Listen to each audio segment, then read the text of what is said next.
buhata ang kalibutan. Unsa man kining gihisgutan sa Revelation chapter 12, may tungod sa bahay og dragon nga nakita ni Juan. Naabay kasayuran ang simbahan niini. Brother EYD? Revelation, ini sira ka Revelation. Ang sa pare nga nag-on si Pader Salom. Phil, Father Phil. Pader Phil na gutlo niya sa Revelation 12:79. Wa may lain nang gipahayag ang atong matampo ana ang footnote gud sa explanation sa bersikulo kay matag bersikulo i-explain mo na matud pa sa Nehemias 8:8 explain the meaning what is written in the text. Ang ma-explain na ang mga banggitan ng ubang mga pare.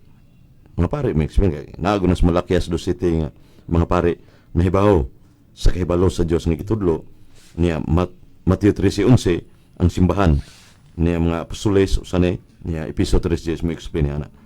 Ang footnote na mo ng si Satanas mga Brother Ezekiel ang dragon nga nasa kangit-ngit kay Revelation 12:7 mo gamiton sa mga protestante na encounter kong debate Truth Church nga ang Iglesia Katolika naa sa kangit-ngit makailapon niya ningon mo ang Iglesia Katolika makailapon so iya ni siya wa ang Iglesia Katolika mo'y limbungan sumoy nagtukod sa Iglesia Katolika mao man na.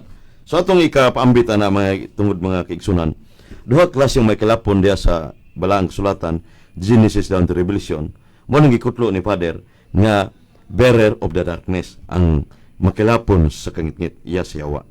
Unyang bearer of the light mo na sa Buhat 13:47-49 ang maong kahayag milkup saylo pas kinatumyan sa kalibutan. Sa to pa kanang all extending, all embracing. Nasa Colossus 3:11 Mos Kristo ang naa sa tanan. Labaw pa si Universal Brother GQ.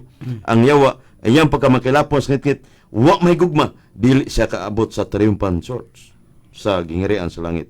Nganuman way gugma na as kangit-ngit. Di magkaduol ang kangit ug kahayag 2 Korinto 6:14-17. So munang punto diya nga revelation ni gamiton ng dagon mga Satanas implicitly mapasabot usab nga kini sila mga non-Catholic churches nganuman mga tinukod og tao yang tinukod tao dili kabubuton sa Dios kay dili kabubuton dili iya sa Dios unsa man Brother GQ Brother Adam kamulay mo ko man na Ephesians 6:12-14 we are not fighting against a human being but against the wicked, the spiritual forces in heavenly world.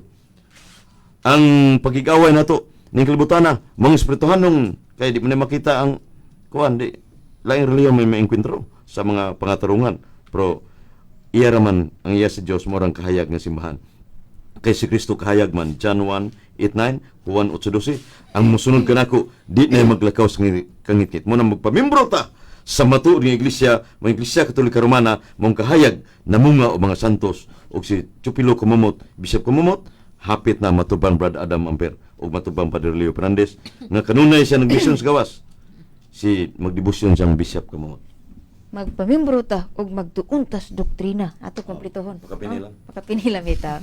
Salamat kay Brother